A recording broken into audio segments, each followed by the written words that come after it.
All right, today I thought we would talk a little bit about tendinitis in your elbows. I have a ton of experience getting tendinitis, and you would think, well, that's unfortunate, but I've done a lot of damage to this arm pitching in my day. So anytime that I do overuse in any capacity, whether you think you're going to do a weekend warrior project and you're working on something, swinging a hammer, I tend to get tendinitis very easily. So the ways that you can get rid of it have to do with a combination of a little bit of ice, some specific stretches and exercises, and then you can also target it with daily compression, nearly 24/7. You want to get a very, very tight compression sleeve, not one of those copper tone ones that are kind of like that thinner fabric. You know what I'm talking about? Mm-hmm. They're like the silk style. That's not what you want. You want some heavy compression that actually feels a little tight when you bend your elbow. But anytime I get a little tenderness, I start wearing compression nearly 24/7. All your friends really think you look very cool, let me tell you.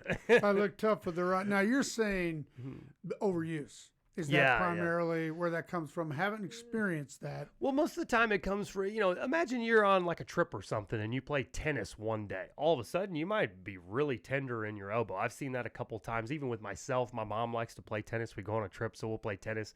My elbow shot for like 3 weeks from a little bit. Trying to beat your mom. Yeah. Huh? Well, you try to hit her right back to her, but I'm not that good. But same kind of thing if you're working on something or you decide you want to build a couple shelves in your basement, so you're hammering a little bit. I tell you, it kind of comes on pretty easy with me. When I do a lot of skiing and things, holding a ski rope, bad form, it also comes that way. But let's kind of jump into what you can do. Every day, I feel like one of the first steps you should do is obviously start wearing a compression sleeve. 24/7, let your friends make fun of you, but I'm telling you, I normally don't sleep with it just because I don't want to mess with my blood flow while I don't know about it and I'm sleeping. But any waking hour, I pretty much am wearing a compression sleeve to take a little bit of that inflammation out of the joint. And if you've ever had some nasty tendinitis, a compression sleeve can really take the bite off the pain dramatically. Have you ever had any kind of issue? It makes sense because I've done that for my knees, or I do that for my legs. I've got compression shorts and other items for other parts, so that makes sense.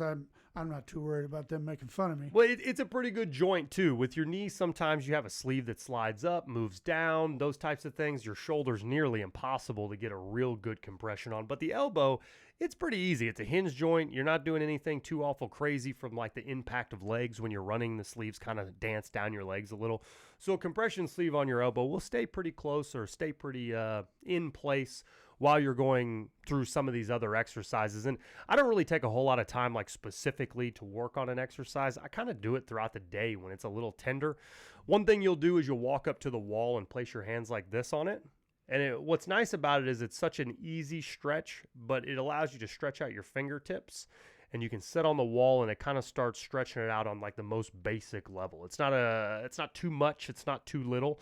And then if you twist your hands upside down like this, you'll feel it kind of run down your forearm a little bit more. The key is to get your forearm nice and stretched out before you move into a little bit more of a straight position. So after I do those for maybe 10 or 15 seconds on both sides, I might even go back and do it again. Then you do an opened up stretch. I'll drop in a little bit of footage, but what you'll do is you kind of want to sit away from the wall and turn your hand upside down, and then you'll tip your head away from it slightly. So you'll place it on the wall. So is that kind of a hyperextend almost? Not really. You're not hyperextending. You just want to put it up near shoulder level. And once you rotate it around in a supinated position, you'll feel that it's very tight throughout your forearm. And probably most everybody will feel tension there. But if you've got a little bit of tendinitis and it's got a little sharper edge to it, move your hand down away from your body a little bit. It'll be less intense. The higher the wrist goes, the more intense the stretch. The lower it goes and a little bit more towards your back, the less tension you're going to put in the joint. So if you want to start a little bit lower, down at like say a 7 o'clock position, if the middle of the clock was at your highest point, that's 7 o'clock, just down a little bit. Hold that stretch for maybe 15, 20 seconds, shake it around a little bit, and then do it again. And that's generally it. For that particular muscle group, when you're trying to do some stretches, that's about all you're going to get to truly target it and not really hurt it. I've never liked the fingertips type of stretching because you really get to cranking on it thinking it's going to do something. But I never really felt much benefit long term. Those two stretches kind of did an awful lot. And then your compression sleeve method. And then finally, if you've got some really nasty tendinitis, A trick that I learned in college a long time ago, I'm sure some people have seen it on the internet if you've dealt with shin splints. It comes from a little bit of the shin splint world. You take a Dixie cup and you fill it up with water, those nice little Dixie cups, and you freeze them. And when you freeze them, you can also use like little mini styrofoam cups. You can tear off the top and you can hold the butt of the cup. And when you hold the butt of the cup, your fingertips obviously don't freeze. And then you can use it as a massaging ice. You can go in circular motions and anywhere that the tension is. Be careful right around your elbow where your funny bone is. But you want to get a little bit in your tricep. You want to get in your forearm. And you can even freeze the top side. But always make sure you're moving it. You put direct ice on your skin, you've got to make sure you get a little bit of movement. But it's more of a massage icing technique. I'm already, my mind is going, why have I never heard of that? You never heard of Never that before? done that before. Oh, it works great. Oh, it's an awesome idea. Yeah, if you've got, a lot of times it's trigger points. So if you've got some nasty knot in your quad, your calf, something like that, and it's really bothering you and you're an icer, some people don't like ice, some people really do. But it's hard to kind of ice really firm knots in your body. But that Dixie cup method, it is pretty perfect. If you've got something on the front side of your shoulder, you take that Dixie cup, kind of freeze it out a little bit. Just be careful that you don't leave it there too awful long because it is ice directly on your skin. But what's nice is it melts. So as it's melting, you're able to move it very, very easy. You don't need, massage oils, lotions. You don't need any of that because the ice is literally melting.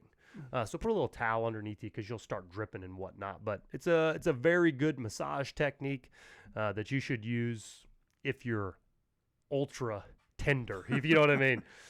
Did you never experience much tendinitis in the elbows? I have never had any of that experience, and I don't know. I'm just lucky. Well, if you've got tendinitis in any kind of a joint, I don't know what it is, but you pretty much signed up for tendinitis for life, I swear. It occurs very easy after you've had it multiple times. And I find that with a knee issue that I tend to get every now and again, a neck issue that I tend to get every now and again, my left elbow, tend to get it every now and again. It's kind of crazy. Any injury that you're blessed with, you get to, so relive it over and over. Some of this stuff to do as a prevention, also not just, what I've learned over the years is, I wish I had have started earlier on the weak knee thing. Just maybe I don't have it, but let's kick it down the road. Well, I mean, I feel like you don't always have to wear compression. You don't always have to use an ice type of a method. But if you're continually doing some kind of a rehab workout, these types of stretches, you should be stretching your forearms too. As you get a little bit older and you're doing, you just get tighter over the years. Everything just gets tightened up. So the yoga mentality or stretching your body from head to toe, there's a lot to be said with that. So if you're not doing those forearm type of stretches, the nice thing about forearm stretches, you can do them anywhere. It's not really like you need a designated workout room to just have a forearm stretch. But, people that are typing all the time, you can get it on the top side. That ice cube method really works well for the top side of your arm. Anybody that's wrenching a lot, moving, using small little angles and fingertip pressures, got to stretch your forearms a lot because you'll develop different types of things like carpal tunnel or, that tendinitis feeling, whether it be tennis elbow or golfer's elbow. You've got either side, right? But you can get rid of these types of things if you are proactive with them. But I cannot stress enough, a great compression sleeve is one of the biggest helpers for this joint and this type of an injury for sure. Changes the way it feels. I could attest to that for other body parts. So absolutely. Yeah. Well, if you've got any tendinitis and you got any questions, jump down in the comments, ask me some questions. I think I've dealt with tendinitis in about every one of my joints. So I probably got a little bit of advice for you if you've got some aches and pains. Or if you need some resistance bands or workout equipment, head to kbands training.com. We've got all kinds of good stuff there for you. Thanks.